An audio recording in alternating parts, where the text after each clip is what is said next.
Last month, we explored my top 3 favorite things to do in Melbourne, but this time we're heading north to Sydney.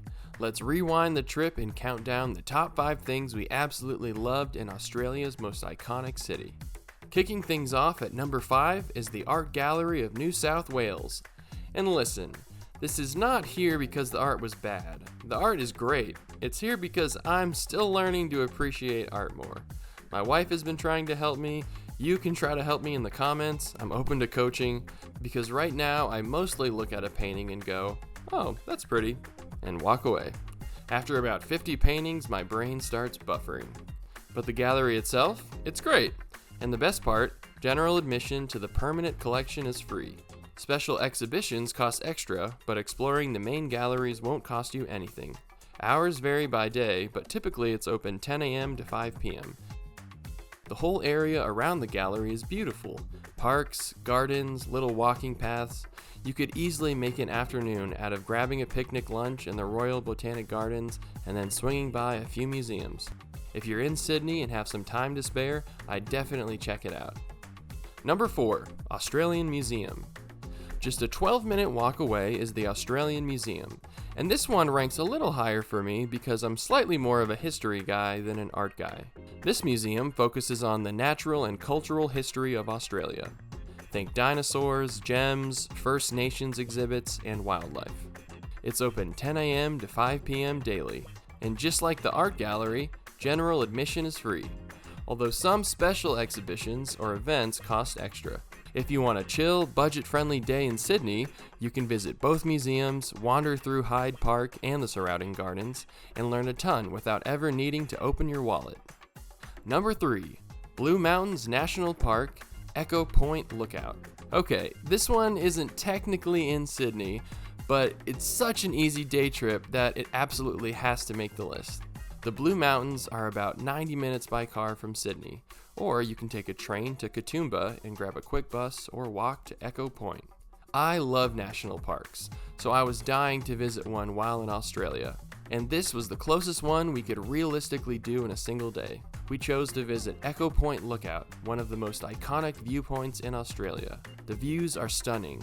Endless eucalyptus forests, sandstone cliffs, and of course, the world-famous Three Sisters rock formation. From Echo Point, you can do several hikes, but we did the Three Sisters Walk, which is short, about half a mile round trip, and super rewarding, with cliffside views the whole way. I really wish we had more time to explore deeper trails. The park is huge, but even a quick visit is absolutely worth it. And the town of Katoomba is adorable. Cute cafes, shops, and plenty of Airbnbs and hotels. When I go back to Sydney someday, the Blue Mountains are on my list for a longer stay. For a deeper dive on Blue Mountains National Park, check out my Blue Mountains National Park video linked in the description. Number 2, Sydney Opera House. Number 2 surprised me the most. I expected to visit the Sydney Opera House just to check a box, like, okay, we saw it, cool, next. But I ended up loving this experience. We booked tickets way in advance and ended up seeing Mozart in C minor performed by the Sydney Symphony Orchestra. Was it the only show available during our dates? Yes. Did we know if it was a good one? Not really.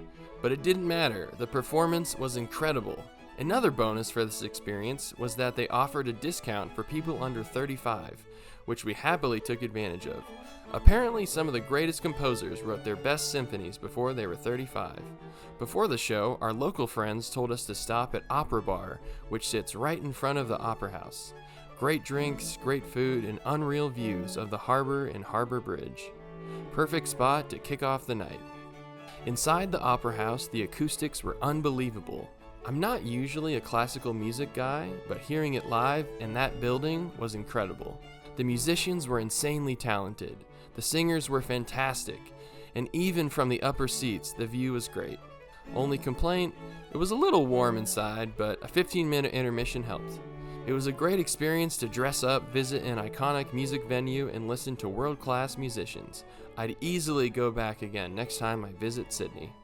And finally, number 1, Featherdale Sydney Wildlife Park. When you visit Australia for the first time, you're basically thinking one thing: where are the kangaroos and can I pet one?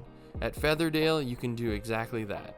It's a wildlife park filled with Australian animals: kangaroos, koalas, wombats, dingoes, redneck patamelons, emus, echidnas, crocodiles, kookaburras, basically everything you associate with Australia.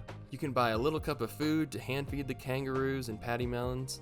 They can choose to hop over to the visitor side when they feel like interacting, which is so adorable.